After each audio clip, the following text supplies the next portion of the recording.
is September 27th, and we are in the middle of Hurricane Helena. I think that's her name. You did the doorbell? Helene, whatever. 50sGANG had to get the assistance of a professional driver. We are from New York, so I had to show them how to do it. You're coming along with us. Good morning to those who woke up today, September 27th. Happy birthday to those whose birthday is today, and my condolences go out to those who did not wake up. This is your boy Dub, 50sGANG, and I am here with 50sGANG. and she is on her way to her on work. place of employment. And guess what? Going with us. We got the camera on because we know when they get a little bit of water in Atlanta, we know It's gonna be boom. Oh my God. I feel like rushed. Get some gas. Excuse me. Oh my goodness. I can't see at night. And then when it rains, it's even worse. My visual is really bad. Assistance of a professional. That would be me. I'm quite sure the roads are going to be a little empty today because a lot of people are closed except Georgia Eye Park is shut. Watch. A whole lot of motherfuckers here get out here.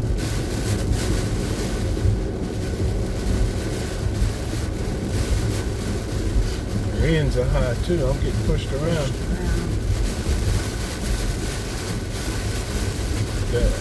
The hurricane is actually, the eye of a hurricane is actually 30 minutes east of us at this moment. Weatherman Monroe on the bike. And it should be all gone by 11 o'clock.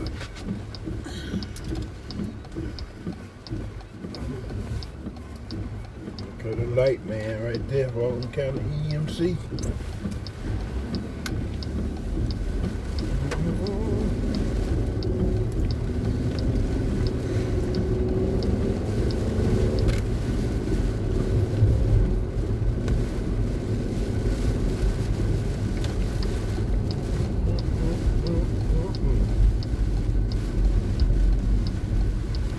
Gotta get some fuel. Left.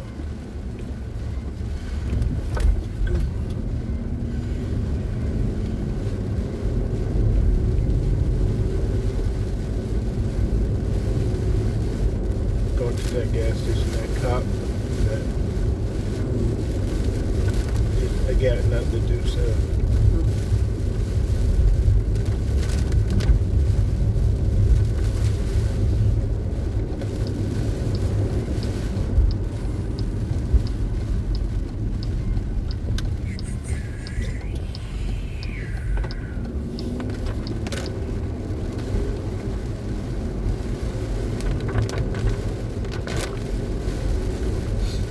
I wouldn't even do lift. This is the money making right now. My co-worker had, she takes Lyft to her train station from her house, and normally she says she pays $8. Yesterday it was $17.99.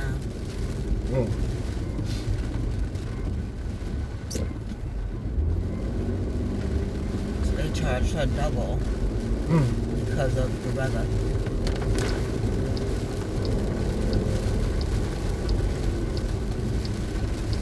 She said if it's like that today, she ain't coming in like that. She's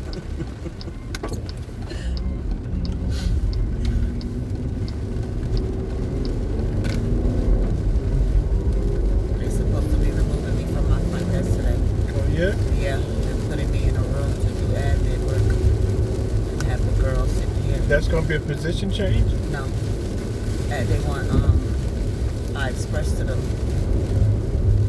my workload. I do a lot. I need a day that I can just do admin work. No front desk. Must be a ton of it, huh? Yeah. So She said, what do I think about Fridays, the day that we just have one doctor, a half a day? I said, perfect. I'll step away from the front desk, let that girl handle it, and I'll be able to do my work.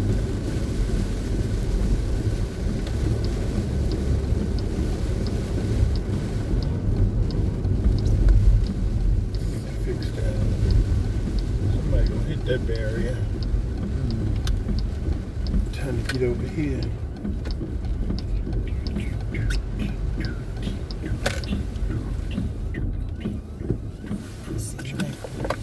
Handle that for me.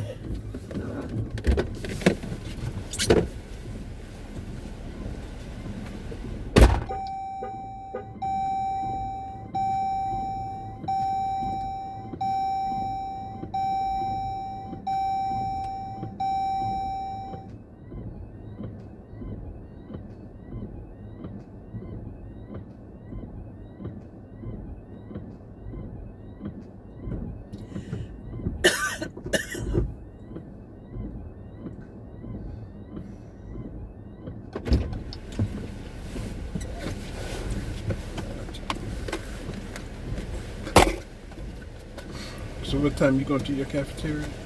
They open at 6:30. Okay, good. Give me time to get back for that 8 a.m.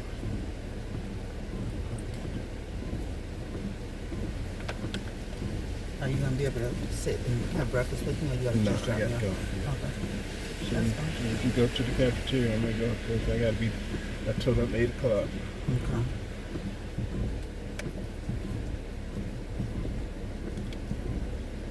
I'm going back home and just watch all on the news until 3 o'clock.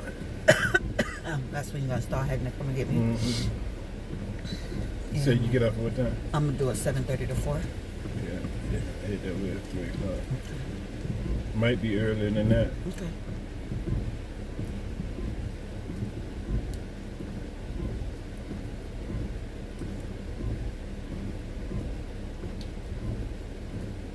I gotta cancel patients all next week for all next week. So I'll be real busy on the phone all day. Then I'm calling out on Tuesday. Oh, let me not say that on your recording. She says she's calling off on, Yeah, that's what's my, Tuesday? My engagement photo shoot. What day is Tuesday? I had to The see first? had to see a man about a horse. She had to go see a man about a horse. And it wound up that the lady helped the sister out.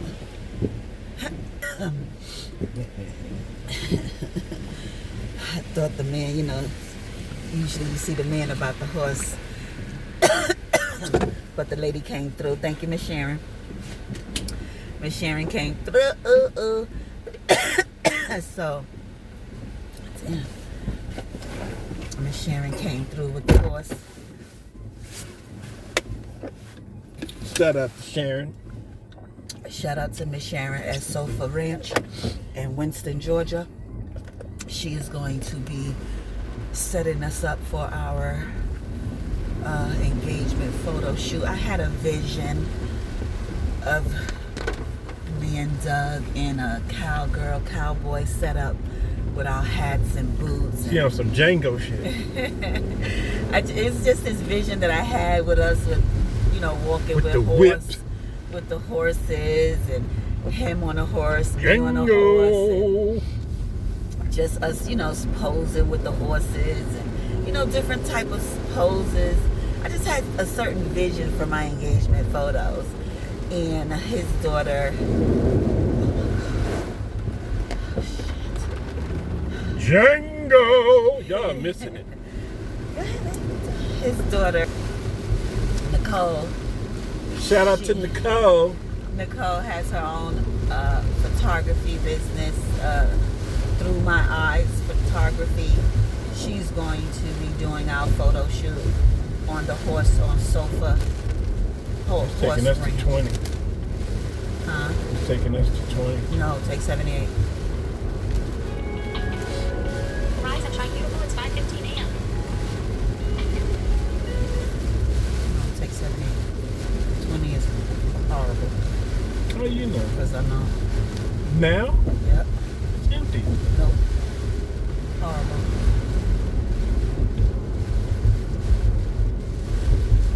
How come Django. yours take us to 20, mine take me to 78? What are you on? Ways. He's saying take 20. That's what you're gonna do? That's what I normally would do. Okay. But Well, we where's go 20 your gonna way t- so you where's be 20 happy. gonna take you though? Take you right downtown to that exit you be getting off on. What exit I get off? I That don't take 75, 85 to 20 exit. That's the way it takes you. Well, we go your way.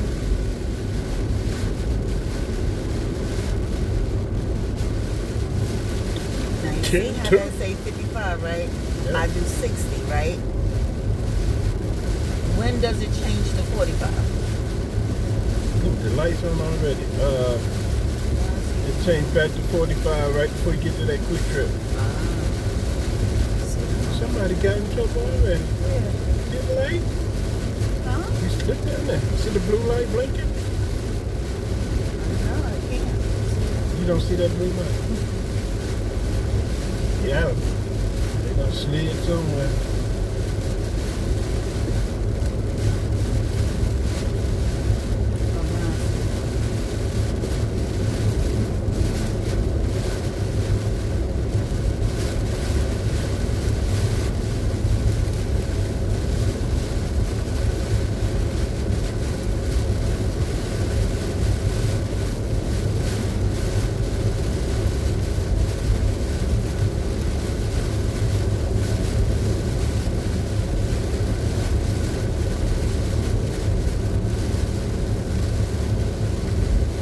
Oh, lane stopped. Oh, he done stopped the lane. What? Oh, wow. They done fucked up already. He got both sides. Is that why that dude turned around? You see the other side ain't coming either.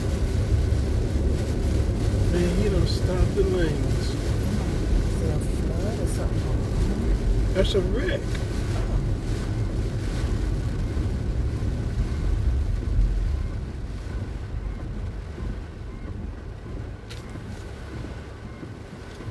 That's why he was sending us to 20.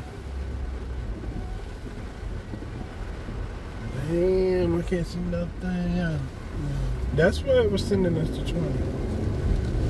Somebody done went off the road already. Both sides. They gonna be there, man.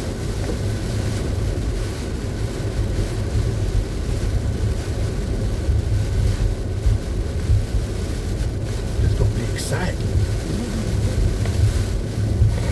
That's why I said we had to go, because the more cars, the more trouble. And see, if I was driving, I would not have done this. That's why I needed a professional driver. Thank you. Because see, I would have been sitting there. I would not have thought, Sean, find your See way how to 20. I'm staying close to the center of the broken line? Staying away from that side?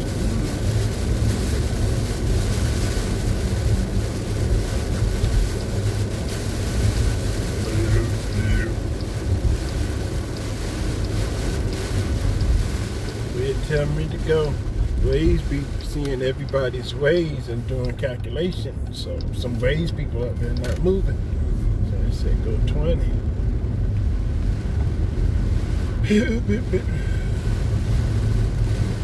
That old fast.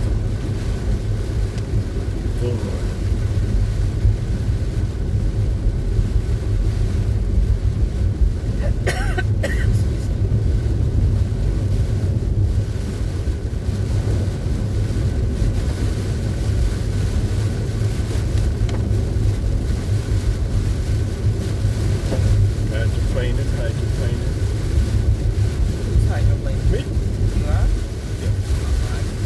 But it's not, you don't feel it because I'm going slow enough to go into the hydroplane. The weight of the car when me not keeping it stable. The faster I go, the more unstable it becomes. It'll do like that. And I know you were doing that yesterday, right? Yeah, when I was hydroplaning, I was like, wee! Like I was able to go, wee! Like, You have to simply slow down and let the weight of the car push into it.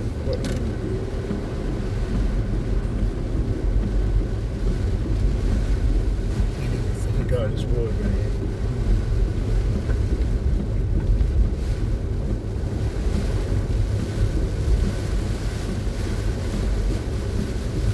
I just hope my older patients are not trying to come out.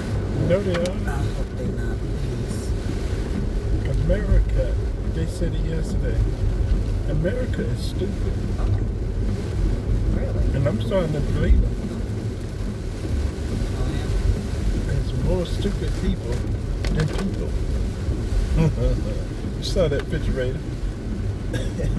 You saw that door lock. Who the hell live in some shit like that where the roaches are in the door? Come on now. The roaches like, they don't live here.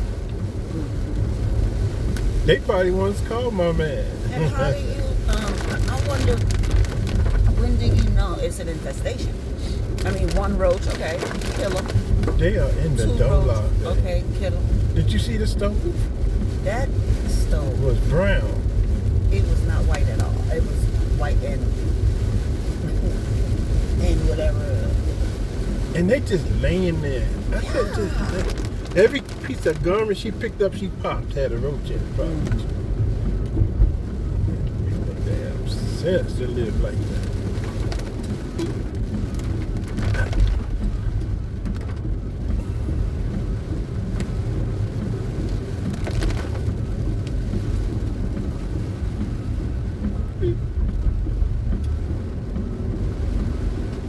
And don't even take out the garbage. And I bet you the dumpster is right outside.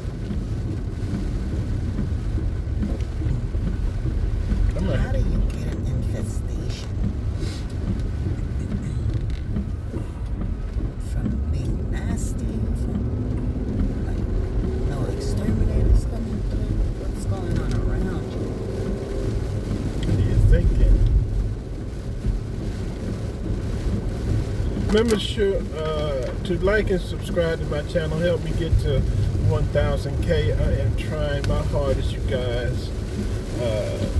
I can use a little love. So if you're watching my channel, please take the time out to like, click the like button, click the subscribe button, and share with a friend. And we'll get you back in some more content like this. Real. Good. We're taking our way to downtown Atlanta, to Emory, is that the name of it? Mm-hmm. Emory Hospital, to get 50sGANG to where she needs to be safely.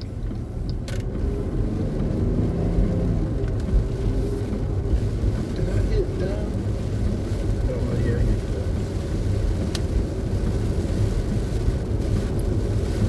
down. I need to get up to 1,000 subscribers, guys. So if it don't hurt your finger, just go ahead and click like and subscribe. Brother can use it. I'm trying not to give up. I'm trying to be consistent, get you some content. I'm not as good as everybody, but I'm trying. So I need some love. Ain't that right?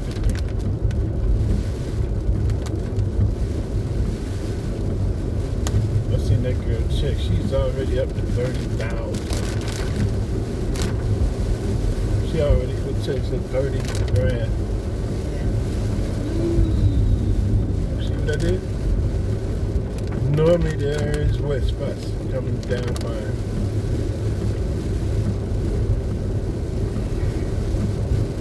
Up fine, you don't have too many wet spots. But when you're going downhill, yeah, buddy. Be something. And that little spot right before you get on the 20 by that, before you get the quick trip on Turner Hill. Oh man, there's no drainage there. What? Railroad? When you get on the Turner Hill and you turn left on Turner Hill and you pass the quick trip over the railroad track, that little you go down the hill and little turn. It's water right there, just be standing. There's no drain off. And that's what they be wrecking at.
lines in between the water. You see the water right there?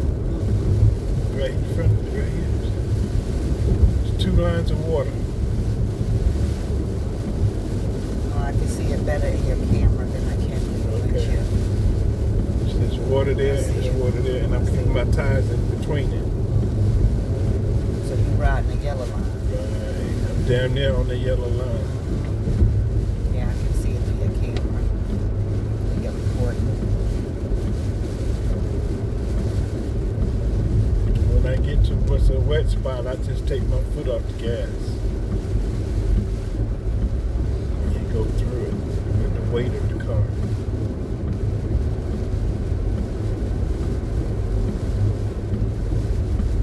Like this turn right here. As soon as I get into the turn, I lift and let the car push through. So I come out of the turn, slightly give it some gas and just keep a momentum. I'm doing 51, 10 miles. I'm doing 4 miles under the speed limit right now. Because I'm using the weight of the car. Not necessarily trying to drive. You see the 2 lines now? You see the 2 wet spots? I'm staying on top of the one on the left. Ooh, guess what? Ooh. Somebody would have lost it right there. There's no one.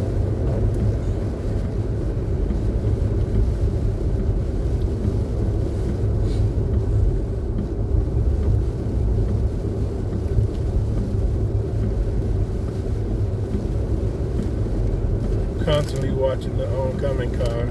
The left front tire, you always watch what their left front tires do. That's the one that tells the truth.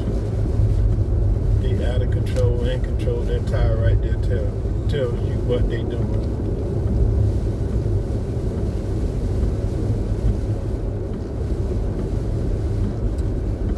Brake ahead of time.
There at 6:09. What time is the cafeteria open? 6:30. Oh, okay.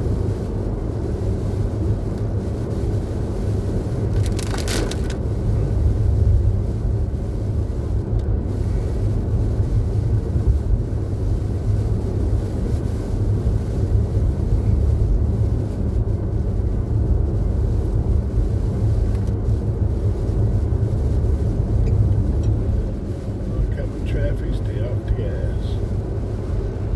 Cause they try to get you in the windshield.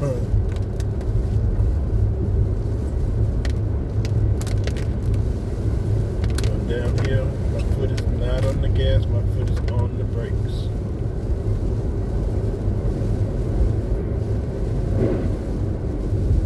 Got a splash right here. Just a little.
say stay 100% focused.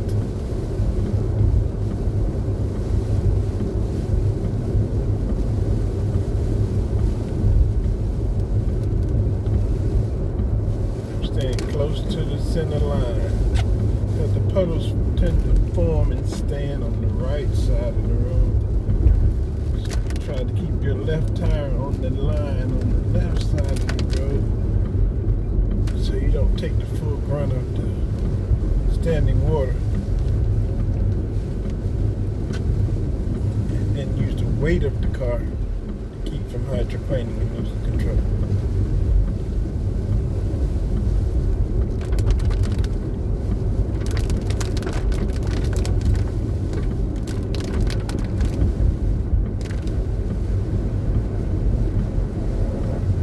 Oh, they're gonna be wrecking right there.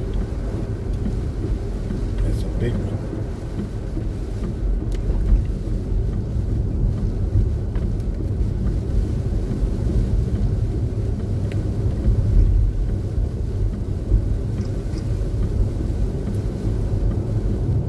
Are you looking at yourself? Instead of learning, I'm there's a listening. class going on here. I'm listening. LaShawn, tell us the answer to the question. Huh? She over there looking at herself. Miss Williams, she over here looking at herself. I'm actually trying to delete out of my phone because I have. You know, you've been saying that since we met. I have a lot of pictures. It's slowing my phone up. I told you that. And I keep getting this pop-up. Storage is low. Storage is low. Blah, blah. You have a Google Gmail too? I'm going to have to probably purchase more storage. No. I told you to put them in your Facebook folder. That's what I'm trying to do. Create a You can face. select them all and just. I know. That's what I'm doing. You must got 2 billion folders. I got a lot. A ring. 2 billion photos. got a Same lot. smile. Don't hate. Okay? All right, this is where This is where tow truck makes money. I hydroplaned twice, and the guy that was coming this way, I was on the opposite side. He went through that stall of water that's over here, and his water splashed on me on that side. Oh my God! I spent around a little bit like, oh my God, it was so scary. He was stalled, and the police couldn't get to him. He backed up so much traffic.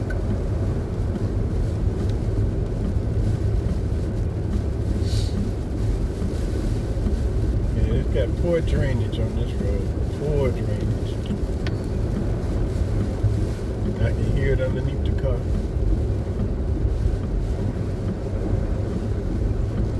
Go ahead on by. Let me hit my brakes. I always let the fast ones go so I can watch y'all Watch wreck. Watch you wreck. Fast ass. He gonna get in that turn down there too. It's a turn down here, right before the railroad track. Ooh, it's wicked full of water. Yeah. Babe, you talking about that spot that I got splashed on. I was on the opposite side though.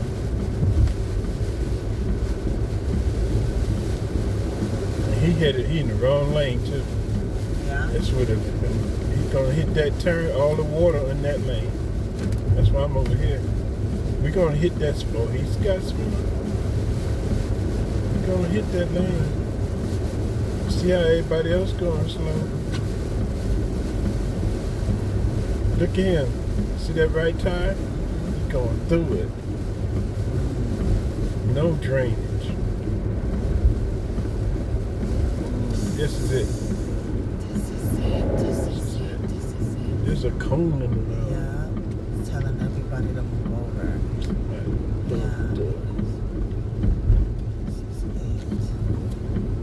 This is it. That's why the cones are.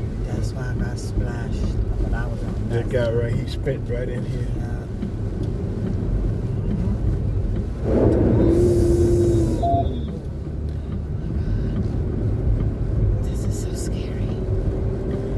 they fix it. They know what's there. What the cone's gonna do?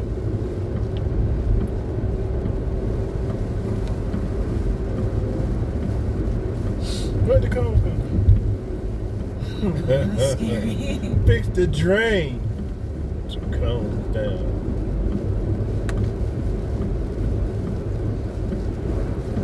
Right there.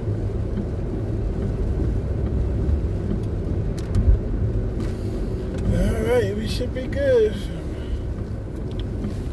We made it.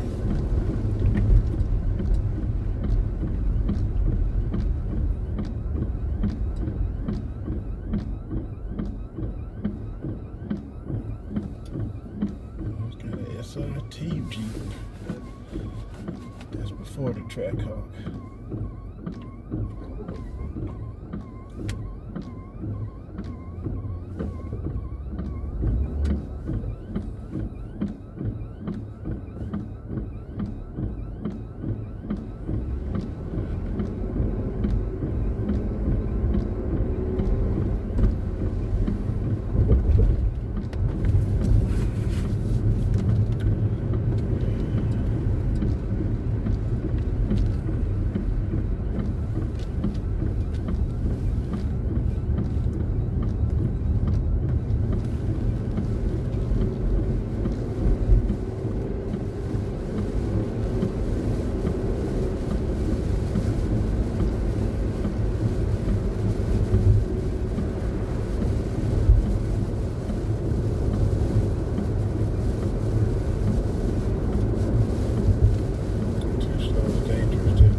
Traction.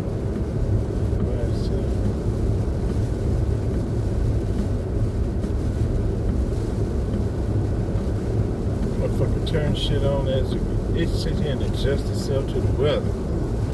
By itself.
Mess when I come back this way. It is? You know you're going to get some traffic? Yeah, the traffic gonna be a mess.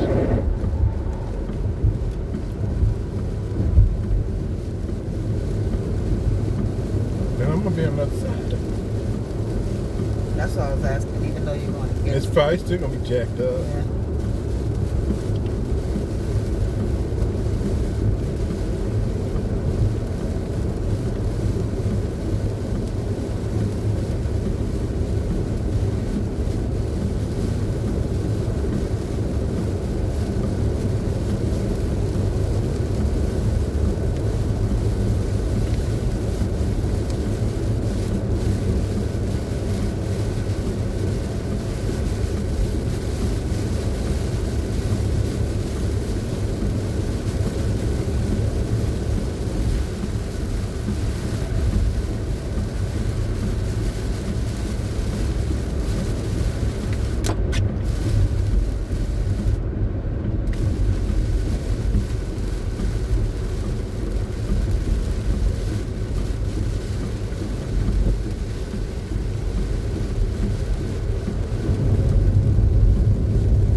It's 5:58. 10 more miles.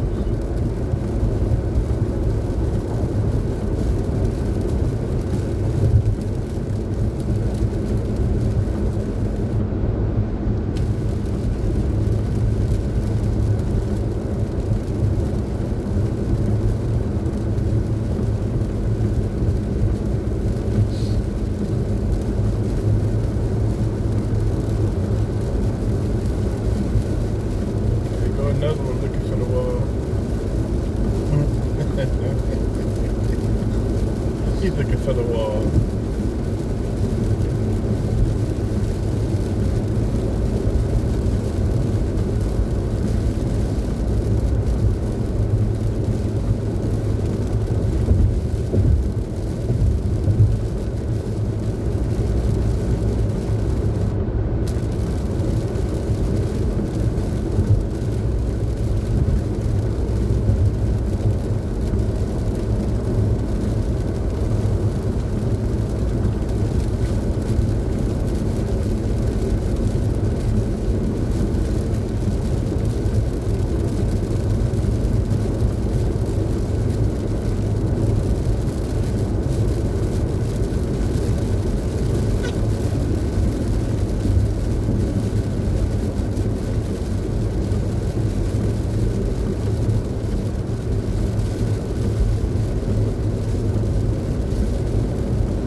supposed to give the word? Management. Regional director. And they are in Georgia? Doctors. The doctors are supposed to. Are they in Georgia? Yeah, they're in Georgia. The doctors are supposed to tell the regional operator. The regional operator lets the operational managers know. Operational managers let the clinical managers know. Clinical managers let the staff know. That's the tree.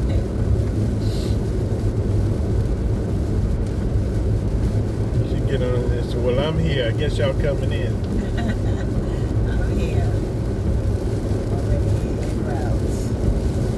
It's just raining. I mean, I said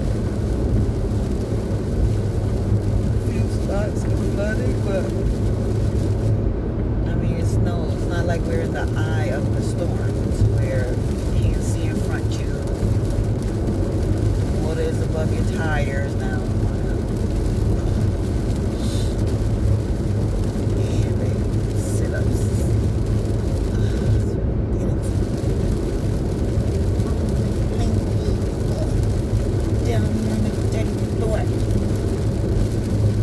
Bring your lunch? I don't eat lunch. Remember I just do breakfast and dinner. I got a dress to wear. I got a dress to get into today. Oh, okay. Yeah. And by my calculations, 8 months. Is it 8 months? 8 months. Damn, it's catching up. It's catching up, yeah. 8 months is the timeline.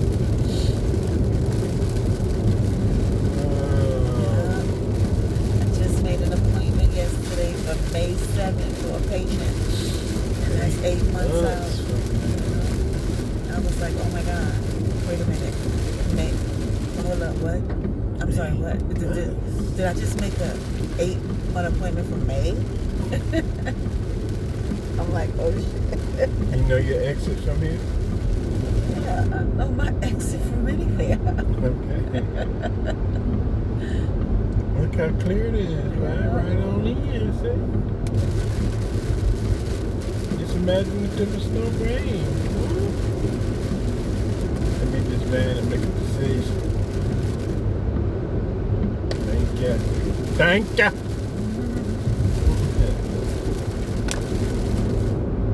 249B, right? No. 248. Yeah, 249B.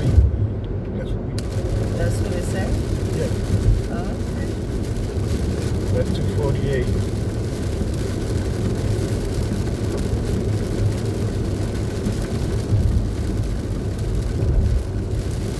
Get over one.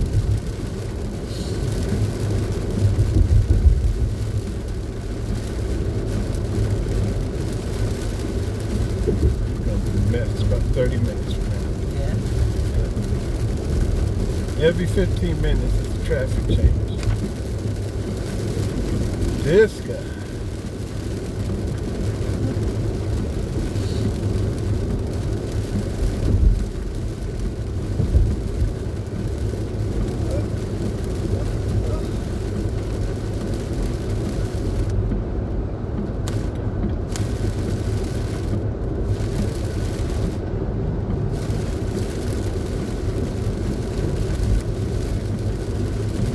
This is your exit.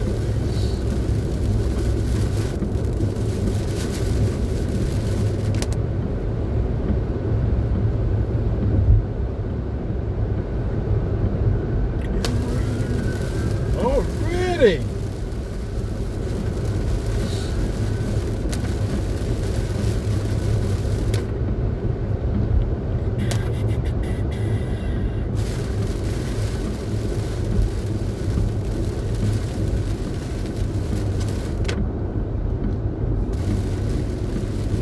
You made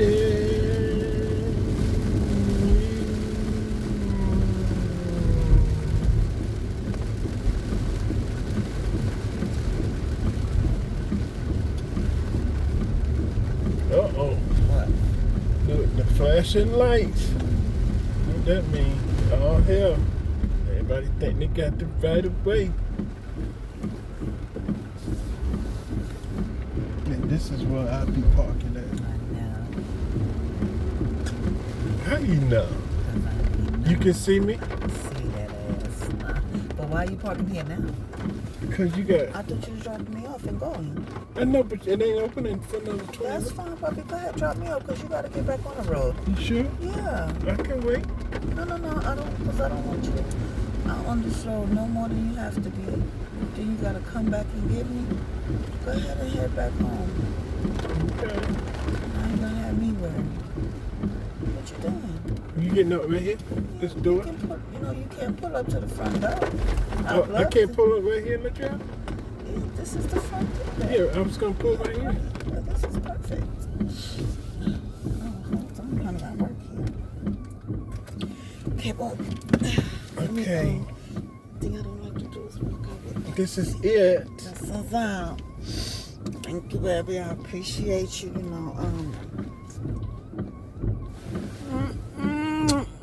Let me get him a cut. Okay.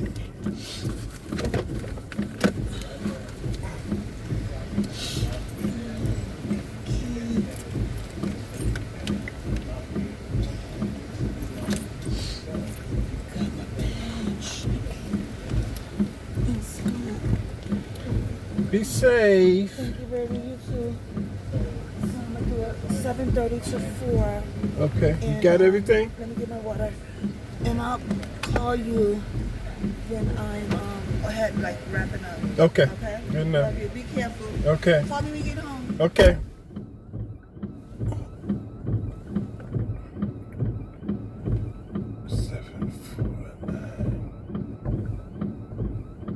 Midway.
What I saw earlier today, I don't know if I should consider it one of those see something, say something scenarios, or if this was just a regular, everyday occurrence.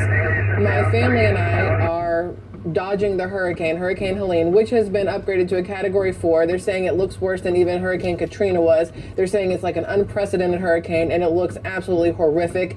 I believe they're up to 61 counties in Florida alone that are under a emergency watch.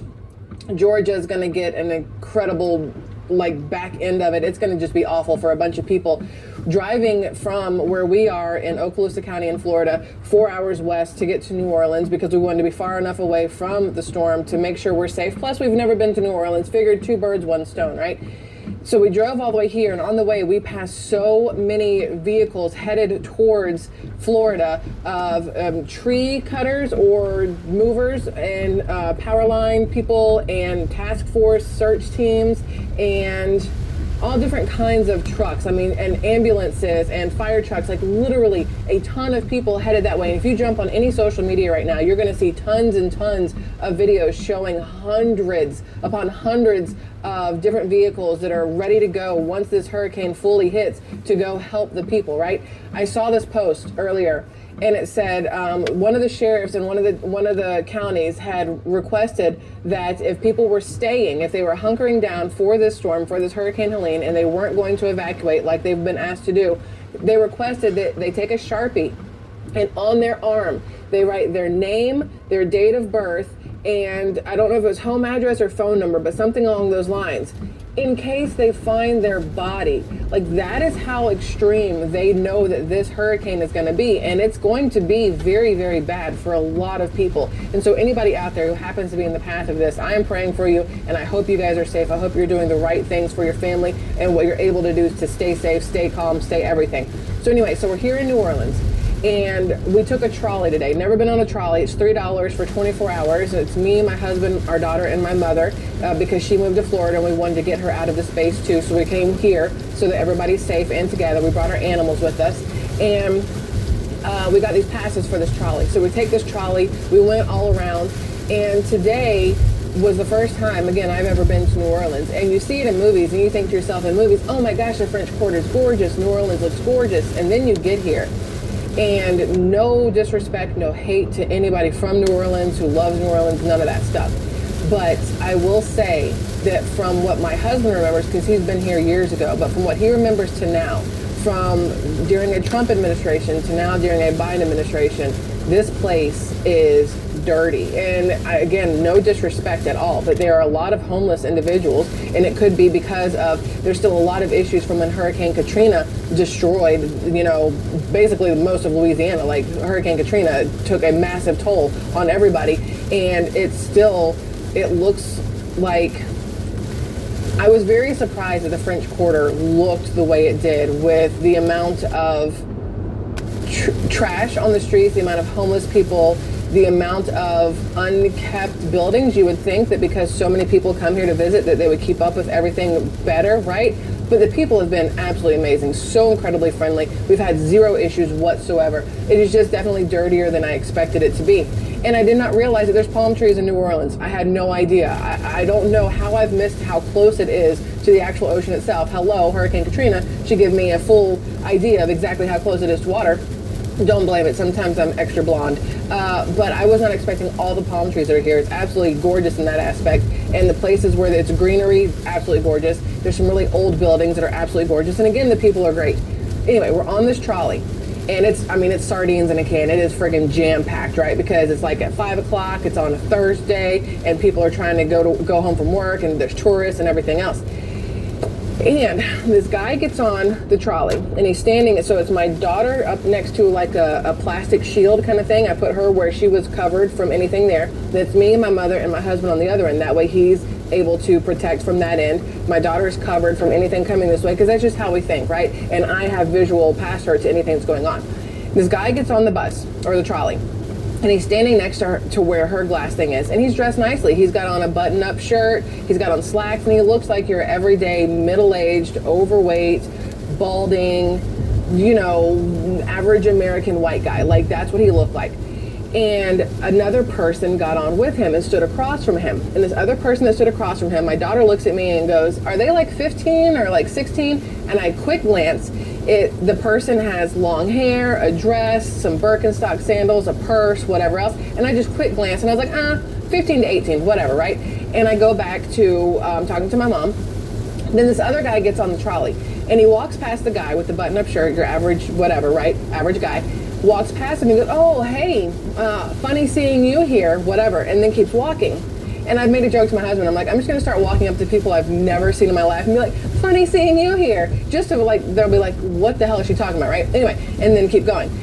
So then we realized that the person across from him that I thought was a female in a dress, gorgeous hair, like the hair was gorgeous, there was bangs, it was long, it was very Farrah Fawcett-y kind of hair.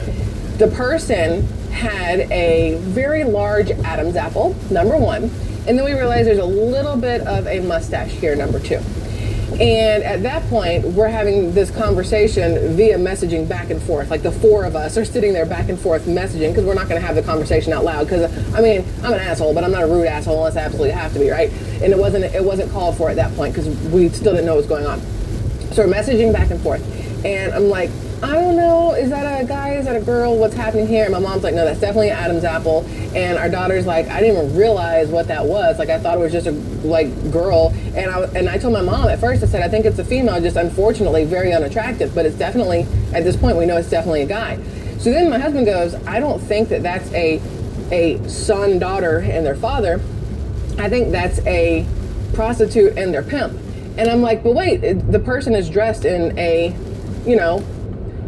feminine, girly kind of dress with the hair and the whatever else. I wouldn't have looked at that person no matter what and thought to myself, paid sex, right? And then it started to click when that guy was like, fancy or funny seeing you here or whatever else like that. I was like, wait, does that mean that he goes to that guy for stuff like that? Like, what is going on? So we start watching, obviously, and the guy is really focused on the person across from him, and the person across from him's got eyes down, whatever else. So then I'm like, wait, is this really that kind of situation, or is it a father-child? But either way, it's going to sound really effed up when I say this out loud. You don't really expect to see that many like transgenders out in the wild, and I know that sounds wrong, but it seems like something that is more pushed on social media and from the left and the Democrats and everything else. But I personally don't see them walking around where I live. I don't see them even in Atlanta. I see cross-dressers and I see really feminine gay men, and I see very masculine lesbian women, but you don't generally see trans people. And we saw probably 2 or 3 just today, but I wasn't expecting that one on the trolley. But it's like, it doesn't occur to me how certain cities are literally geared towards the same people that Kamala Harris is banking on their votes.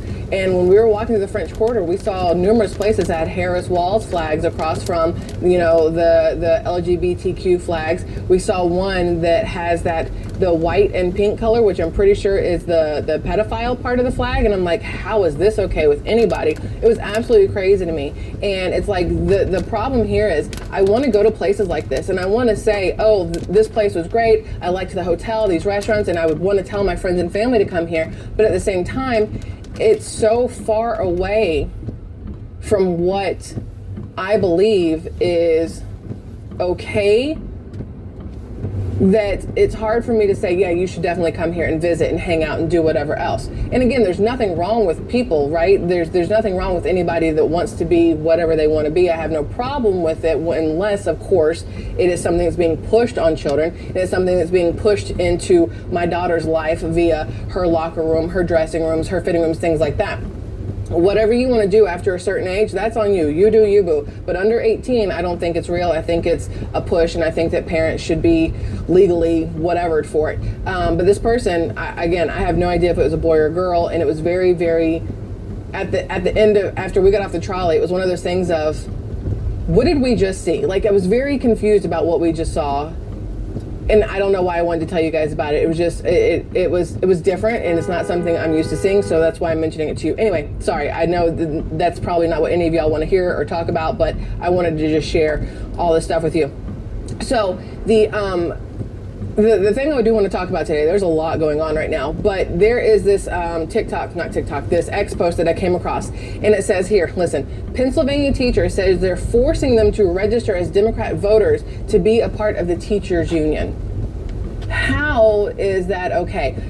This is the quote. Sister is a teacher in Pennsylvania, told me that her sister has to be registered as a Democrat to be part of the teachers union. The PSEA, which I'm guessing is Pennsylvania something E, I don't know what it stands for, is funded by Democrats and the school board as well. So to secure the union benefits, they register themselves as Democrats.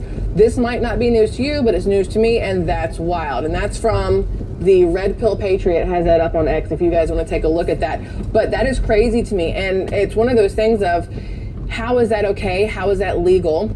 It's coercion, number one. It's illegal, number two, I'm sure. But it's also bullying. You want to keep your job? Okay, fine. Then you vote this way or you don't have a job. You want to keep your job? Okay, you get this shot in your arm or you don't have a job. You want to keep your job, you whatever, or you don't have a job. Like literally, that is not okay. And for that to be how Democrats are running things and how they want to secure votes is really, really shisty in my personal opinion. I can't imagine wanting to help children, okay, because there are some really good teachers out there who are there for the betterment of children's minds, right, and not to push woke liberal agenda BS. For those teachers to go, I can't wait to teach children to help them learn about, you know, our country, our history, the world, whatever else, and then they get there and they go, oh, you're a Republican? I'm gonna need you to vote Democrat or else you can't have a job. How is that okay? You guys may have seen this already. There are videos around of certain schools where there's this one where the mom went to the school and she was like, how dare you register my child to vote and tell her that she needs to vote Democrat. I don't know what school this was at, but a mom went to the school pissed off because they registered her daughter to vote, and then they told her, they registered her as a Democrat and told her to vote Democrat. There was another school, they were having Kamala Harris Day at this elementary school. So they had a whole day devoted to these children learning about Kamala Harris, drawing Kamala Harris, writing stories about Kamala Harris, and basically learning, I don't know what Kamala Harris has ever done that's positive, but learning about Kamala Harris. They did not have a Donald Trump Day, but they did have a Kamala Harris Day, which again, I am not okay with. You have more and more celebrities coming out and endorsing Kamala Harris, and my daughter and I, she's 15, we talk about stuff like this all the time. And I asked her, I said, would you vote for Kamala Harris? She's like, no. And I said, why not? She goes, because she doesn't say anything. She doesn't do anything. All she does is say no words. Like, she talks all the time and something about being unburdened by some stuff, and she laughs like she's crazy, and she doesn't have anything to say. And I was like, would you vote for Donald Trump if you were voting age? And she said, yes. And I said, why? And she said, because he talks about the economy. He gives you actual reasons and ways that he's going to make things better. Because he talks to me and the people like you and Dad talk to me. Like, her dad and I talk to her like she is smart and needs to know what's going on. Where I think a lot of parents, unfortunately, talk to their kids like they're either idiots or like they want to coddle them and shield them from the world. And those are the same kids who are going to vote Kamala Harris because they don't understand how effed up everything has become, and they don't understand how important it is that this election goes differently than the way the last election did, right? So it's just interesting that you have schools out there that are telling you if you're not Democrat, you don't have a job, and then are using their platforms, their schools, their teaching abilities, their whatever else to register you to vote and make you vote Democrat, and then to have Kamala Harris days. Everything is pushing towards the left, and that's crazy to me. Maybe, you know, Christian schools or maybe even certain private schools are going to be more conservative Republican, but your majority public schools are going to push left, and I think that that's something that all parents need to keep in mind when you're still sending your children to school, when you're having conversations with your kid, when you say, how was your day? It's not just how was math, what did you learn in language arts? It's what are your friends talking about? What are teachers talking to you about outside of the daily plans or whatever else? Like, what are they telling you? What are you learning about? What are they showing you on TV? You have to have those conversations about more than just the normal, how was your day? What did you eat for lunch? And what did you learn in math? You have to dig deep and have those big conversations. This to me is huge. So this is Donald Trump. I want you guys to hear what he has to say here. If I can get the volume up on this. I have way too many tabs open because y'all know how I work. I have 18,000 tabs. So, okay, let's see if we can get this to play. I want you to see and hear what Donald Trump here has to say real quick. But they went in there, and everyone knows they threatened the 25th Amendment. They threatened him with the 25th Amendment. They said, Joe, you're going to get out. And Nancy Pelosi led the charge.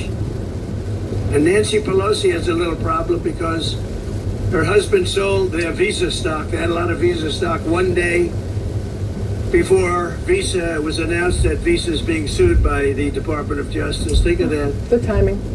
Nancy Pelosi sold vast amounts of Visa stock one day before the big lawsuit that we all read about a few days ago. was brought against Visa. You think it was luck? I don't think. She should be prosecuted. Nancy Pelosi should be prosecuted for that. And she should also be prosecuted for J6 I because agree. she turned down 10,000 or any number she wanted, soldiers or National Guard. And I hope you all read John Solomon and what John Solomon wrote 2 days ago, because if you read it, you'd see that Donald Trump did absolutely nothing wrong. It's a scam. I agree 100% with him. So Visa is being sued by the Department of Justice, and literally the day before that happened, Nancy Pelosi's husband sold off like all of their stock or whatever in Visa. And you're going to tell me he just happened to think that, oh, you know what, today, out of everything I could do today, I think I should sell stock. And out of all the stock I should sell, pretty sure Visa is the one I should sell, and we should sell like all of it. That feels very insider trading-y. I don't know if that's the correct word, insider trading. But it feels very not okay, very illegal, not very demure or respectful or mindful. It feels very illegal. So I do think that they've got to keep looking at Nancy Pelosi. Yes, she's not in her seat anymore or where she used to be, but the fact of the matter is she still pulls strings. She still has a reach, and the fact that she's out doesn't mean that she shouldn't be held liable for the things that she has done previously, like turning down the help for January 6th when Donald Trump said, hey, listen, you're going to need something because it could go crazy here, so you need to have people. And she goes, no, it's fine. We've seen the video of her walking out to a car with her daughter going, you know, it's my fault. I should have known better, blah, blah, blah, paraphrasing here. We have all the proof we need, and yet they're still trying to go after Donald Trump, go for his jugular on things like that, which is absolutely crazy to me, especially this far in the game. We all know that they should be looking at her. Now this year, y'all, I love Candace Owens.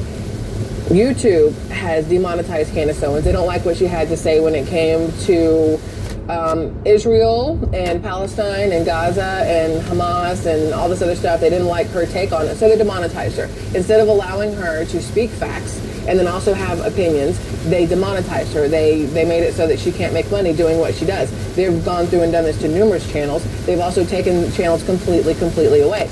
Well, Candace Owens discovered that the picture of the lady, so there's this picture of Kamala Harris, right? And this is how they're trying to say that she's black. So there's this picture because her dad is from Jamaica. Just because you're from there doesn't mean you are black. I could have been born in Korea. It doesn't make me Korean. I'm still 100% Caucasian. I just happen to be born in Korea, right? Well, Kamala, that's how Indians say the name, Kamala. Her dad was born in Jamaica, and they're trying to show this picture of this black woman and this black man and say that they are her grandmother and her dad, right? But the problem is, then there's a picture of Kamala, because I'm not going to call her the other way, Kamala, later on with another black woman saying that's her grandmother. But Candace Owens discovered that the picture of the lady Kamala Harris took a picture with, claiming it was her Jamaican grandma, died 4 years before Kamala was born. How do you take a picture with someone who died before you were born? This should be national news right now. So this is a couple minutes long, but it is definitely worth listening to. And Candace Owens brings receipts, and I love the way she digs into everything. So I want you guys to hear this. Let me close down these other tabs because once again, let's go. As speculated, we were able to confirm that Kamala's black grandmother that she showed us in that picture died in 1960 before Kamala was born. You see that? I can show you right now her death certificate. Let's take a look at Beryl's death certificate, which confirms. As you can see there, it says that she died in July of 1960. It also tells us on the right-hand side, you guys probably have to zoom in on this, but she died of a uterine infection, uterine fibroids due to a hysterectomy.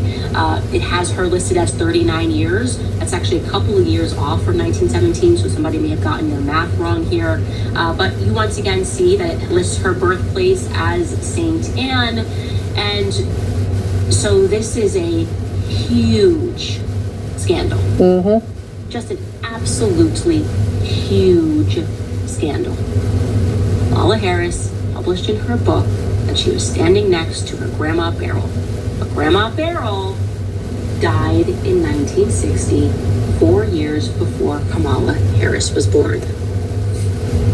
And this is the woman that wants to be president, the one who will flat out lie about everything. and pretend that she's not lying, the one who will tell you that the sky is made of bricks and expect you to believe her because she told you so.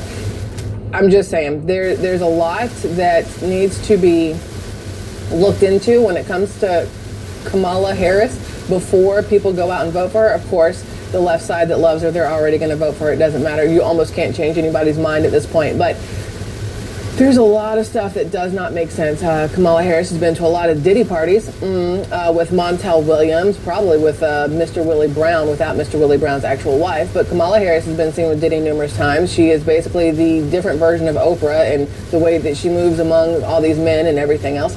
And I think there's going to be a lot more that comes out in regards to her and Diddy and things that go along in that group, because there's a lot of stuff that happened in California where Kamala helped Diddy through some stuff. I don't know if my husband has a video about that, or maybe Tiano has a video about that. I'll figure that out and put a link for it in the description, because I've seen the video and there's a lot of stuff between Kamala and Diddy. So I'll put that in the description once I find the link to it. But either way, this is just random stuff I want to talk to you guys about. Again, I hope everybody is staying safe in the storm, because the Hurricane Helene, it will be hitting right now and it's going to be very bad. The people in the rest of my family in Georgia, they're going to have it even worse than us. There's a video of Pensacola Beach, Florida, and people are out there surfing right now or earlier today, and it looked like something out of California. Pensacola does not get surf weather. Like, that is not how that works. There's like little baby like lapping waves, and these jokers were monstrous, and people were surfing like big surf. It's absolutely crazy. So let's see if this is, I want to see if this plays anything, if this is a video I can show you. Oh no, that's not really.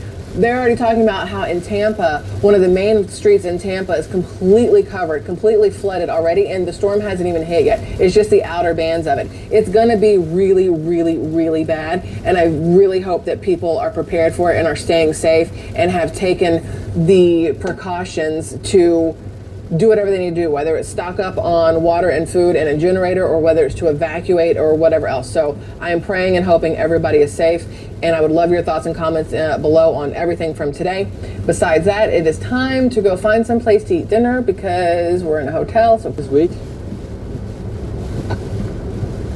how to see if the rumors are true, to see that's not here in Springfield, Ohio. We're gonna go around, walk around. If you guys do not know what's happened here in Springfield, obviously everybody knows from they're eating the cats and dogs. There's a video of eating a cat from police footage, and now, as the Biden administration has let in a lot of migrants in the country, they have put them in, for some reason, sent them here to Springfield, a large group of specific migrants. Booker T. Jones, you're also here with us. Is there anything else you know about? I do know that throughout the past 3.5 years that the Biden administration has been in office, a lot of bringing migrants in for a short period. A month ago they stopped these being brought in, but now they're continuing to come, and they're coming from 4 major countries that are having a lot of turmoil right now. One of them is Haiti, and we know what's going on in Haiti is awful. So they've been secretly flying migrants in. So not only people between, I don't know, went to New York City, send people here. I have no idea how they got here.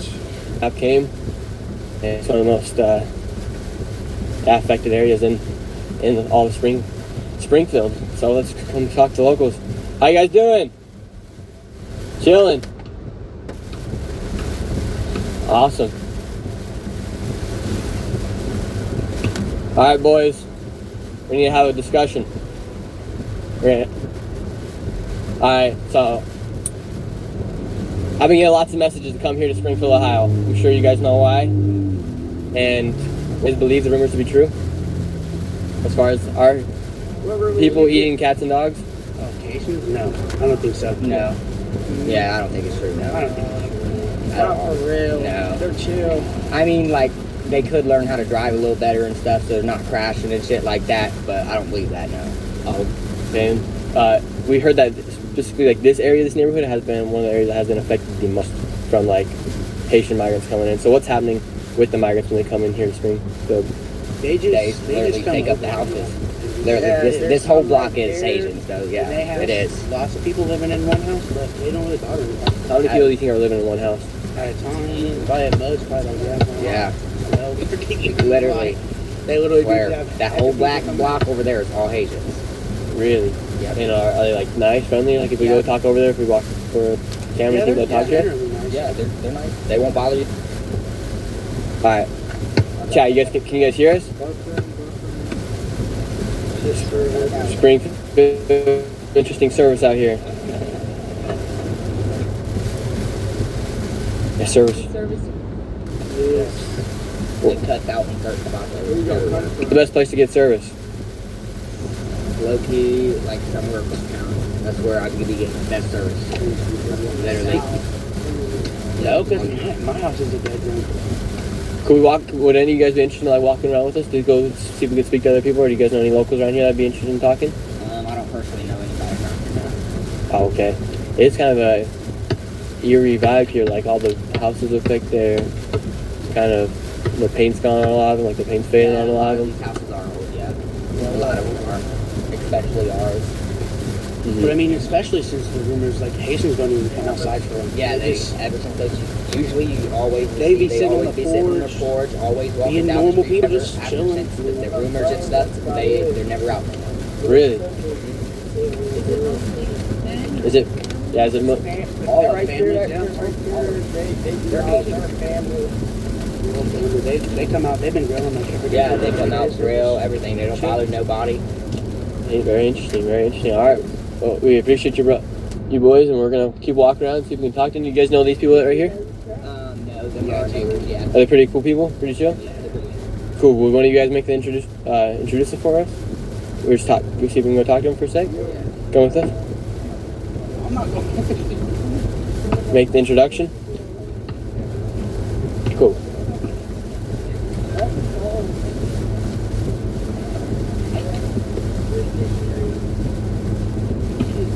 How you guys doing? Let's see.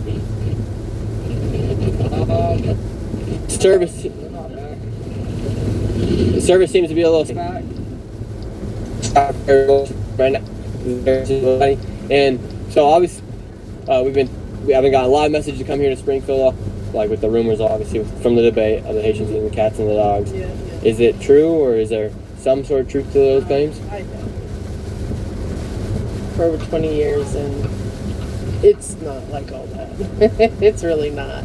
I don't live with them, but we have neighbors and they're friendly. Can they drive? No. But can most Americans? No. So, you know. So, Get away, everybody know you had all the female back in the game, my nigga. You was walking around here on swole, my nigga. This nigga around here, come on, man, nigga, you were big, like, come on, man, the man looked at like, Tookie, and them nigga, that he was a baby Tookie around here. He go to the penitentiary 9 times out the year, seeing test, you can do that. He one of them old law niggas that went, no lie. You 65, motherfucker. You 65? Damn, nigga, I thought you, no lie, I thought you about 40, 50. I'm kind of like a Japanese. Never on me. I put the I don't know. They must be to put this motherfucker out the program he was in. You? Dale. You see? Oh, Dale, that go snake on my body. Snake on my body. Snake on my body. Hey, been action. Team coverage. State Fire Marshal in Florida, Jimmy Petronas, will tell us how the Sunshine State is responding. But first, we start with Janice Dean, tracking the storm with JD. Yeah, so the latest 5 a.m. advisory has this as a tropical storm. It was a Category 4 when it made landfall across Florida's Big Bend, 140-mile-per-hour sustained winds, and a very large destructive system.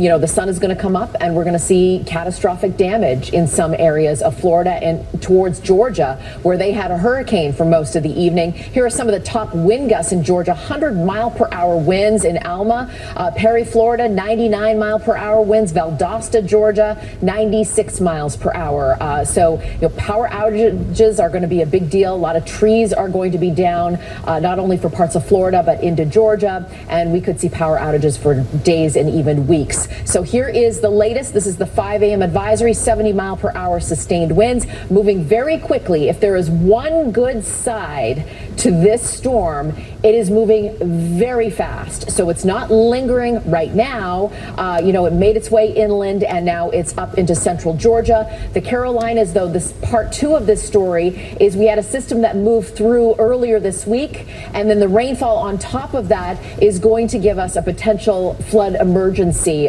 for parts of the southern Appalachians. They're warning of some of the worst flooding they have seen in recent memory. So the storm, even though it made landfall and impact on Florida as a Category 4, it doesn't take much to cause a lot of flooding and damage, and that's exactly what's going to happen. Again, widespread potential damage all up and down the coastline for the southeast up and towards the mid-Atlantic and the Ohio and Tennessee River Valley, where the remnants are going to stall and potentially bring more flooding. So here are the power outages: over 1 million in Florida, 683,000 in Georgia, the Carolinas, as well as we go throughout the day. And you mentioned the tornadoes. We typically see tropical tornadoes, weak tornadoes, but some that could cause structural damage. And obviously we lost a life to a tornado yesterday, but we have several tornado-warned storms for parts of South Carolina as well as western North Carolina. So that's going to be a concern. You see all the green polygons here? That's flooding, and the pink polygon, I believe, is a flood emergency happening right now. Tornado watch in effect from Savannah, Georgia, up towards Fayetteville and Wilmington, Charlotte as well, until 8 a.m. And we're going to see the potential for these tropical tornadoes throughout the day. Those are the warnings right now for some of these heavily populated neighborhoods for Charleston in towards Cross and northeast of Hendersonville. So we're going to be obviously monitoring this. Catastrophic flood warning right now, a flood emergency happening just southwest of Asheville. So this is my big concern now going forward, is the potential for flooding and historic flooding for some of these areas and the tributaries. So here's your flood alerts. Again, still Florida, not out of the woods, but now we're talking about a southeast, a mid-Atlantic story, Ohio Valley and Tennessee River Valley. So again, even though we're looking at a tropical storm, we have a lot of potential damage ahead for some of these big cities and states. We'll keep you posted. Yeah, and I couldn't believe that it was already in Georgia when I woke up this morning. So you're right, it's a fast mover. But it still made landfall as the first Cat 4 storm to hit Florida's Big Bend region since records began. Yes, absolutely. In 1851. We were hearing about the possibility of a 20-foot storm surge. Do we know anything about that yet, or is it too early? It is too early, but we were forecasting that. And, you have to realize that a lot of this was coming in the evening and overnight. So we're not going to see the damage until the sunlight. So prayers, because it's not over yet. And again, because this came in the middle of the night, some people might be like, oh, I dodged a bullet, and then just east of them, it's completely destroyed. Right. Janice, thank you so much. Yeah. Prayers, thoughts, preparation as well. Janice, we'll check back in with you very soon. And on the preparation front, let's bring in State Fire Marshal and State Chief Financial Officer Jimmy Petronis. Jimmy, in the Big Bend region, Wakulla County Sheriff Jared Miller, he said on Facebook, this will not be a survivable event for those in coastal or low-lying areas. There will not be a storm of this magnitude to hit Wakulla in recorded history. So what will people in the most impacted area be waking up to this morning? It's going to be bad. We're in Tallahassee. That little jog to the east at the last second probably saved Tallahassee a lot of recovery efforts. But those coastal areas, the initial reports I've been getting from our urban search and rescue teams out there is it's going to be pretty gruesome. When you have that type of storm surge coming across those low-lying areas, what has been recovered from the last two hurricanes is probably all going to be destroyed all over once again. Wow. How does your response in preparation, obviously, because we're still in the middle of it, compare to what you did for previous storms? And what are you expecting when the sun does come up in terms of your response at that point? We brought about twice the number of personnel in place of urban search and rescue teams because of the size of this storm, the speed of this storm, because we didn't know where it could potentially make landfall when it was south of the Yucatan Peninsula. So we brought in teams from out of state where Hurricane Ian, for example, we brought in 1,600 urban search and rescue first responders. With this storm, we brought in 1,100. The state of Florida typically has on hand at all times almost 500. So we had to bring them in different places because this thing could go into Tampa, it could have gone into the same place, it could have gone into Tallahassee or even Panama City. What about the people who lost their power, Jimmy? I'm sure that you have a lot of linemen ready to go to get that power back on, but when can they expect that to take place? So when talking to Duke Energy earlier this week, you got to think about the path of Idalia and Debbie. Both those storms went to a very similar path and a similar affected area of what's happened right now with Helene. So in the case with Duke, they had essentially rebuilt the grid between the last two storms. It's stronger than it's ever been. So I would think the bounce back we're expecting to see, at least by initial reports of what their expectations were, is it will transition smoother simply because all the equipment is newer. You heard Carly S. Janis about the storm surge predictions yesterday at this time of 20 feet. You mentioned that you spoke with some of your crews that are doing damage assessments throughout the area. Obviously, we still have to wait until the sun comes up, but specifically with regard to the storm surge, what are you hearing from reports that you're getting from your teams around the state? So the urban search and rescue teams that were based in either Orlando or Ocala, they were out of harm's way. But these guys, they're superheroes. They wear capes, and they refuse to wait too long because they know every second counts. So they literally went up underneath the storm to start to do advanced surveying of where the teams need to be placed. All these men and women need their rest to be able to do their job. But then there's just some out there that they're just so passionate about what they do. They live off of saving lives. As you can imagine, the adrenaline rush they get from putting somebody together with their family is something that this is why they sign up for the job. So we're going to get reports here at least as soon as daybreak that shows what is happening. But helo operations were ready to go as of last night to get out to the barrier islands where you had those that were just too stubborn and too reluctant to leave. And we try to do our best to pre-identify who wasn't leaving so we could make those the first places we searched. Understood. Jimmy Petronis, thank you so much for your time. Best of luck to your crews out there. Prayers to the entire state of Florida. Let's go to Fox Weather. Michael Estime in Tampa, Florida, as that state, of course, deals with the life-threatening storm surge we've been talking about for the first 8 minutes of our show here. Michael. Yeah, Todd and Carly, good morning to you both here live in Tampa, Florida. Let me give you an idea. We measured 7.2 feet of storm surge, just to give you some perspective on what 7.2 feet of storm surge looks like. Here it is. Now, this didn't occur right here where I am right now. However, if you look behind me, it's going to be hard to see as the rain is continuing to pound the pavement here. But we have water lines up along some of the homes that you can see. So obviously, flood inundation, a huge concern, leading to over 1.3 million without power. In Pinellas County, we have over 230,000 customers without power. Hillsborough, that's over 85,000 customers. What you're not seeing is this. The smell of raw sewage is pungent here, as it looks like some neighbors maybe just assessing and checking out the scenes behind me. Here's the thing. It's been like this, according to a resident, for 18 hours. Typically, Todd, you only see a storm surge, what I was told, for just a few hours. So just the prevalence, the longevity of the storm surge has been significant. We're hoping that this will recede through the day today.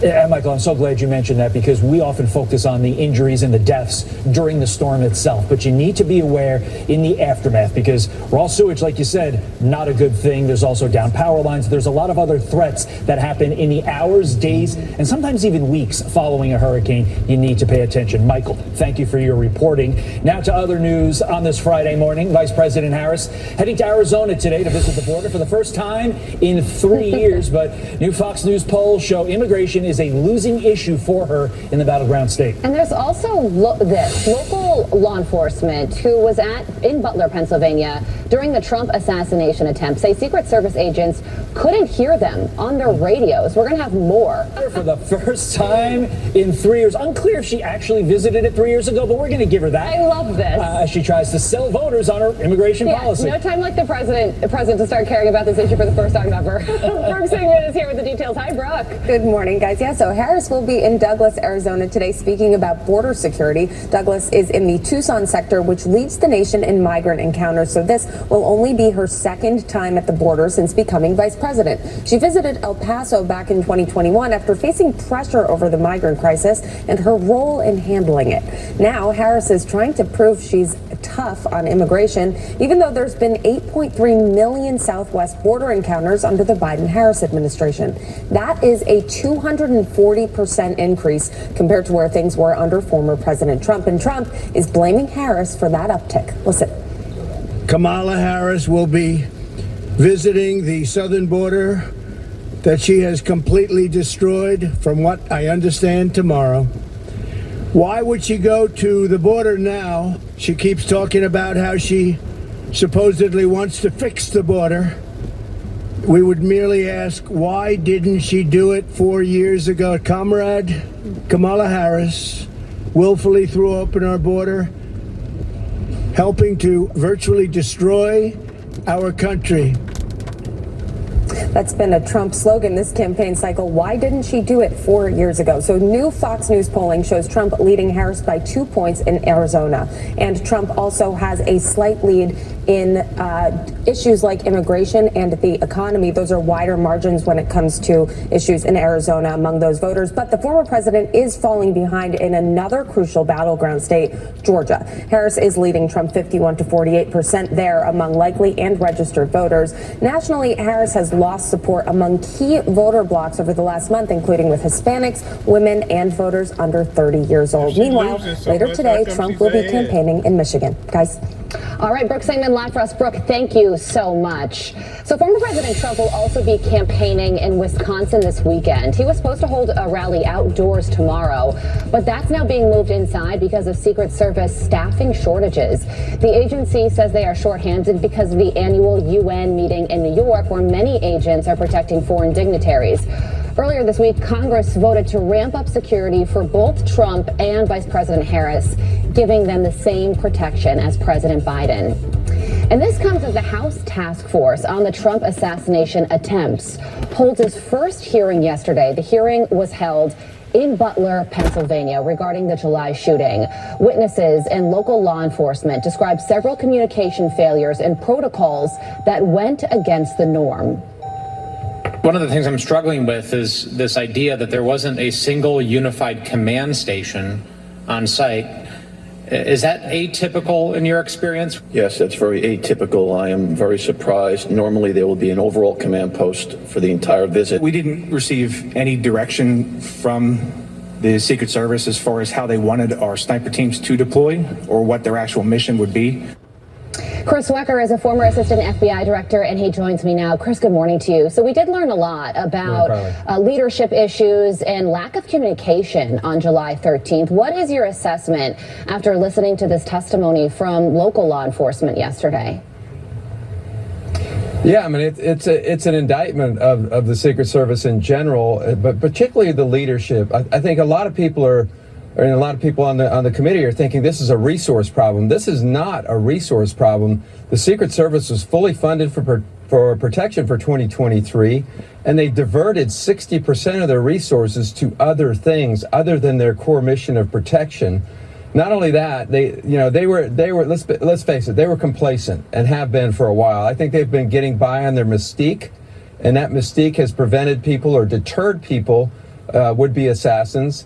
And that just no longer exists, but they became complacent because there wasn't anything bad happening. Now they have this threats against Trump, and it was business as usual. They were also very apathetic towards the Trump detail. They did not staff it, and they did not put the A-team on there. They didn't put even a competent team on the Trump detail. And, lastly, it's just a catastrophic failure of leadership. It isn't just Cheadle at the top. It's the entire top level of the Secret Service. from training to operations to protection, including the deputy director who seems to be auditioning for the job. And you're talking about Ronald Rowe there. I remember when he said that one of the reasons this could have happened is because of lack of imagination on the part of the Secret Service agents, similar to what you were just saying about how these agents probably never imagined that something like this could happen, so they were caught flat-footed. Definitely. I mean, when nothing bad happens over the course of, how many years of events, they get very complacent. And I have to say, this detail, you can't take away from the courage of the agents that jumped on Trump. But they should have done that much sooner when they knew there was a threat. It is unheard of not to have a joint command post in any joint operation with state and locals. And then you embed someone with the state and local police officers, so there is seamless connectivity. So there's seamless communication, and it's real time. Yeah. And when the threat was perceived, it should have been communicated to the detail on the podium. They should have been jumping on him much sooner than they did. But these are micro details. Yeah. It's a much bigger problem than just that. Well, Chris, that brings us to where we are right now, because we just reported that Trump is holding this rally in Wisconsin tomorrow, and it was supposed to be outside, but they're moving it indoors because of lack of resources. How do you fix that? Yeah, this is a leadership issue. You take the resources that are doing economic crimes that a state attorney general could do, or the FBI or inspector generals could do. You could take the 60% of the resources that aren't on protection and reprogram them to their core mission of protection. Congress should make sure that they can do that mission and do it well before they start showering them with more resources and rewarding the agency for failure. Yeah, well, Congress passed that funding bill on Wednesday, giving the Secret Service an additional $230 million. So there is also that element, the money element as well. Chris, thank you so much for joining us, waking up early. We appreciate your insight as always. Have a great day, great weekend. All right, Tropical Storm Helene has left parts of Florida underwater after barely... A Fox weather alert right now. Tropical Storm Helene is moving quickly through Georgia after crashing into Florida overnight as a historic Category 4 hurricane. That is such a wild shot. 3 people dead, nearly 2 million without power across the southeast. Fox weather meteorologist Marissa Torres live in Tallahassee, Florida with the very latest. And Marissa, I've heard we expected this thing to directly hit Tallahassee. It was a little bit east, according to Jimmy Petronas, sparing you folks there in the capital. Yeah, Tallahassee, that's where we woke up this morning. The capital city getting a little bit of damage, but overall okay. The biggest thing out of Tallahassee, power outages. About 70% of Leon County currently in the dark. So we decided to head east, closer to where landfall was with Helene late last night. We are currently on I-10, so let me set the scene because we decided to head east. Most of that was fine. A couple of tractor trailers, some downed trees primarily on the westbound side of I-10, but look behind me. We quickly ran into some of this traffic. So traffic has been at a complete stop.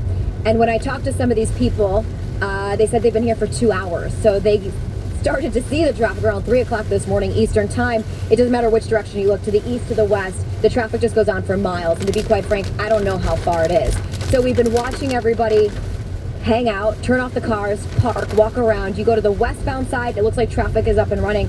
But make no mistake, I-10 has a lot of issues the further in to the east that you go. We are in Madison County, a county that has 100% of outages for all the customers.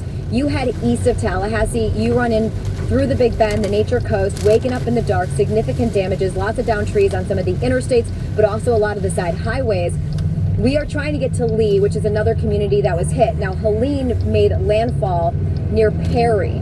We are just to the north of Perry, not that far to the north either. So getting south, getting east is going to be a challenge, but we're continuing to assess the damage. We're going to stay here on I-10 until we can do so to bring you those live reports. Until traffic starts to move and it's not safe. But as of now, Todd and Carly, I don't think we're going anywhere. Yeah, it looks like you're stuck there for a while, at least until the sun comes up. Marissa, thank you. Stay safe. Right now, let's check in with the business owner in Florida who joined us live yesterday after boarding up her business. She's currently dealing with the effects of now Tropical Storm Helene. Morgan Zumberg, the owner of Kane's Cattle Company. She joins me now again. Morgan, most important, how are you holding up? It's a little too early to tell what all we're going to be going through, so it's kind of a numbing feeling. We're already expecting Canes to be at a total loss. but right now the residents, there's a lot of rescues going on with the local sheriff's department, FWC, fire rescue. You can see in the video that our mayor Joe Meek sent. He's been boots on the ground since the surge started rolling in, and there's water, lots of it. I know you said you expect Keynes to be a total loss. Any specific reason why, other than the fact that a hurricane rolled through? Are you getting any specific reports from anybody you can see? The steakhouse, or are you hearing reports from the mayor? Like, how have you made that determination? Right. So the attached or the photo that you're able to see now of our flood levels, that is up about 2 feet from Adalia, from what we can see, on the side of the building. With Adalia, you were still able to see, the complete mural on the front. So right now we're kind of going based off of what we can see. It's not safe to get there right now. One of the big differences of Adalia and Helene is we had power for most of the evening so that we were able to access our cameras. Right now, the lights that you can see are all on, solar powered. So we're completely blind with other than what has been sent to us so far this morning, and it's much higher. When we spoke with you yesterday, this was your fear. You said, hey, Adalia was 7.5 feet. We're worried that this will go to the projected much higher, and clearly, according to those videos, it has. Any updates on your other restaurants? We haven't been able to get a definite. I spoke to Joe Meek this morning, our mayor. He believes that Plaza is dry, but he is unable to get to it at this time between the rescues and the safety of himself and others. We're actually about to gear up and head out and see if we can get over there and start to assess the damages and lend a helping hand anywhere with these rescues if need be. I know that this is extremely upsetting to you. We talked about yesterday how you lost most of your equipment in Adalia. That was only 7.5 feet, and you know what you're walking into. And having gone through this with my family during Sandy, I know that is a horrible feeling when you arrive at the house or the business and you see ultimately the damage that you expected. Our prayers are with you for your recovery. We are praying for you, Morgan. Thank you. Thank you very much. Okay. All right, former President Trump heads back to Michigan to campaign as Fox News polls show a neck-and-neck race in battleground states. Meanwhile, Vice President Harris heads to Arizona today to visit the border for the first time in 3 years. But even though she's been the border czar for years, Harris is doubling down that the crisis is really Trump's fault. We do have a broken immigration system, and it needs to be fixed. And if we take a step back, months ago, some of the most conservative members of the United States Congress came together with others, proposed a border security bill. Donald Trump got word of the bill, realized it was going to fix a problem he wanted to run on, and told them to kill the bill, don't put it up for a vote. And we need a comprehensive plan that includes what we need to do to fortify not only our border, but deal with the fact that we also need to create pathways for people to earn citizenship. Janelle King is the co-founder of Speak Georgia Inc. and Art Del Cuento is the vice president of the National Border Patrol Council, and they join me now. Good morning to you both. So, Art, what do you think about the vice president's big trip to the southern border today? Well, look, I think it's a little bit too late to come down here. They've ignored it. She talks about a bill about 2 months ago. Well, how about we go 3.5 years ago? They inherited something that was secure. They completely destroyed it. They put policies in place. They got rid of what was working, and the chaos that's at the border is because of their causing. Now, let's add also, President Trump was down here. He reached out to the boots on the ground. He reached out to the National Border Patrol Council. He wanted to get a firsthand, look at what was going on. He went down there. He spoke to the council, which myself included. He went down there with victims of illegal aliens that have committed crimes. He stood there in front of the press for over an hour in 100+ degree heat. That's what he did. Yeah. So now you're not going to see that with Kamala Harris. You're going to see the different style. She's probably going to go down there, take a few pictures by the port of entry, and maybe go down by the line, speak to a few chiefs, and then get out of there. So you're seeing the difference in style, but make no mistake about it. The mess and the chaos that's happening right now, They created it because they did not inherit anything like it. Yeah, it'll be interesting to see if she takes any questions from reporters while she's down there. And Janelle, you know, the entire administration for the past 4 years has been saying that the border is not in crisis. So if that were true, then why would she feel the need to go visit the southern border right now? So politically, do you think that this visit to Arizona is a smart thing for her to do? Or does it just highlight how absent she was for the past 3 years? I absolutely agree with you. I think it highlights how absent she's been for the past few years. And to blame President Trump for something that took place months ago is basically her way of saying that President Trump has more power outside the White House than she has in the White House, which makes us question why would anyone want to support her in the first place. She's underestimating the power of accountability. Every time she shifts the blame, every time she distances herself from being the border czar, after we know that that's what the title that was given to her, all she's really saying and the message that she's really sending is that I am not capable of handling this crisis. I am not equipped to do it. I don't really care to do it. It's not high on my priority list, but I understand that it may be high on the priority list of Americans because they're being impacted by the results of these decisions. So it just puts us in this very peculiar position. And I think it also shows that she's not the person to clean it up and to fix it. So I think this is sending a clear message. I think it hurts her more than helps her, particularly because she's visiting, but also casting blame and putting off all of the decisions onto someone who wasn't in the White House. It's just really silly. Okay, so our last one to you. Yesterday, Donald Trump spoke a lot about the border. He held a press conference in light of Kamala Harris's trip down to Arizona today.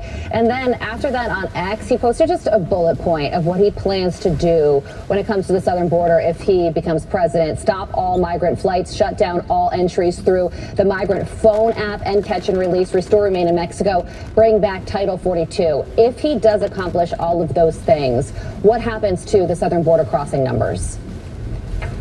The numbers are going to go down. Look, the numbers will go down with this rhetoric alone. That's what he did last time that he was running for office. Because right now, what you're getting is a lot of individuals that under this administration understand that there's a free-for-all. All they have to do is ask for asylum, they get released. Who are these people? No one knows. Where are they? No one knows. This chaos has been created from day one of this administration, and you have to stop it. Notice how on his bullet points, he doesn't say he's getting rid of asylum claims.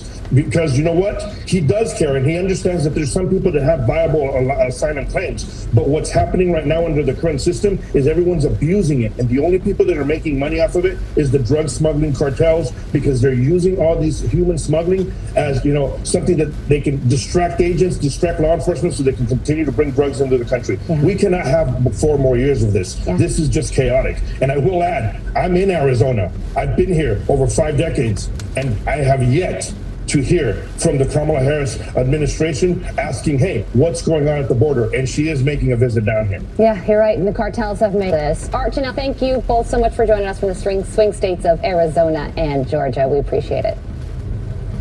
Thank you. Thank you. All right, now moving on over to the state of New York. Mayor Eric Adams will be in court today as he goes after the DOJ for what he says are false charges of selling his influence to appear in federal court at noon today, where he will be formally charged for allegedly selling his influence to foreign nationals. Chanley Painter is here with more. Hi, Chanley. Hey, good morning, Carly. So the attorneys for Mayor Adams are trying to delay his court appearance scheduled for today until early next week. We will see what the judge decides, but when Adams does appear, he will be arraigned on a 50-plus page indictment charging him with 5 counts, including bribery, wire fraud, and seeking illegal campaign donations from foreign donors. Prosecutors say Adams abused his power in a nearly decade-long criminal scheme, racking up more than $100,000 in luxury travel benefits in exchange for favors, including helping Turkish officials bypass a fire safety inspection for a new diplomatic tower here in the city. But the mayor says he didn't do it and claims he's being targeted by the DOJ for speaking out against the White House over the migrant crisis. It's an unfortunate day, and it's a painful day. I look forward to defending myself and defending the people of this city, as I've done throughout my entire professional career. Do you think it's political? Well, I think we should ask again, as I said. I think it's political. We should ask those who are. We know it's political. Adams says he's not stepping down from the job he was elected to do, and if convicted, he faces up to 45 years in prison. Wow. Todd? Janley Painter, thank you. Staying in New York City, Israeli Prime Minister Benjamin Netanyahu set to address the UN General Assembly in New York City today. Right now, Israel's Air Force commander is saying troops are bracing for a possible ground incursion in Lebanon. Elizabeth Pipko is the RNC national spokesperson and a Jewish activist. She joins me now. Let's start with Netanyahu's speech. What are you expecting to hear from him today? Honestly, I'm expecting strength. That's what he's known for. That's what he's been consistent on for the last 11 and a half months or so. We have the October 7th anniversary obviously coming up, and he has to exude strength because the Jewish people right now are suffering globally, because Israelis are suffering, because they're facing wars on multiple fronts. Now, it doesn't seem like things are getting better. If anything, they're getting worse. Our hostages, Americans including, have been held for nearly a year at this point, and the only thing that he can do is exude strength in the face of all his enemies, which we also share in America. Netanyahu with some crafty language saying he, quote, shares the aims of a ceasefire, basically saying we all want peace. Right. But then he gets down to brass tacks, makes no mistake. He's not going to just stop so Hezbollah can rearm, saying the following: he is not backing down. Let no one be confused. We will not stop hitting Hezbollah until we return our residents safely to their homes. Israel's top military commander telling troops to, quote, prepare themselves to go into Hezbollah military outposts. But our Antony Blinken, Secretary of State, saying a wider war does not advance Israel's interest. I pose this question to you, Elizabeth. What other choice does Israel have? That is the question, right? And people are acting as if this just started, right? As if this just started a couple of days ago. But the reality is Hezbollah has sent thousands of rockets into Israel over the last year, and no one talks about it. They only talk about it when Israel retaliates. We saw the same thing with the war in Hamas. Our administration seems to put the blame on Israel for not having a ceasefire deal, as if Hamas has not rejected every single proposal that's been put in place, as if the war should not be on Hamas to end, who started it on October 7th, like I said, still holding hostages, and who is obviously the terrorist organization in a war with our ally. And for some reason, our administration seems to have forgotten that. Okay, so what should Americans expect if this operation becomes the ground war that many of us think it could become? So it's unfortunate. If you asked me this a couple of years ago, I would say the America I know and love will stand by our ally and stand against terrorism anywhere that we see it, especially when our own are being held. Unfortunately, I have not seen that kind of strong response from this administration, not from Antony Blinken, not from Joe Biden, not from Kamala Harris. I don't know what to expect. I know that Israel will stand strong in the face of its enemies always, but the United States has been a disappointment to me and to countless others. Our own Americans have been held for a year, and Joe Biden is on the beach. Kamala Harris is campaigning for the presidency. No one seems to care, and it's certainly not the America that I can recognize. It is so disturbing, and I totally agree with you. 2 years ago, I would have never thought this would have been the case. I am shocked by what I've seen over the last 11 months, and I can't imagine being a Jewish American like yourself and seeing it as well. Elizabeth Pipko, thank you so much for being here in studio. Best of luck with the campaign, and best of luck with your advocacy. Don't go anywhere. Joe Concha is up next. But first, Lawrence is here with what is coming up on Fox and Friends. And as expected, I have to fall on my sword today because... how about those Cowboys? Yeah, how about those Cowboys? We got 5 field goals. I'm going to celebrate Greg Joseph's leg all day. It's all about the effort. It is. Thanks. 13 times, brother. Thanks. All right, we got a big Friday edition of Fox and Friends. Today, Trump returns to the battleground state of Michigan for a pair of campaign stops. As polls show, Kamala Harris lead in the swing state is just shrinking.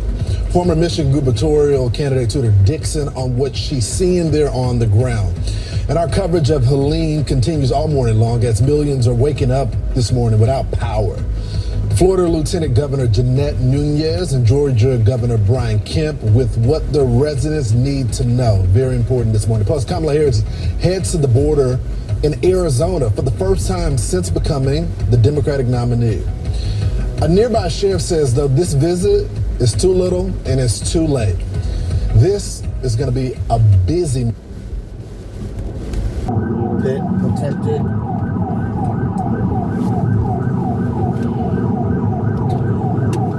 To be clear, FHP pit attempted. They're not working here.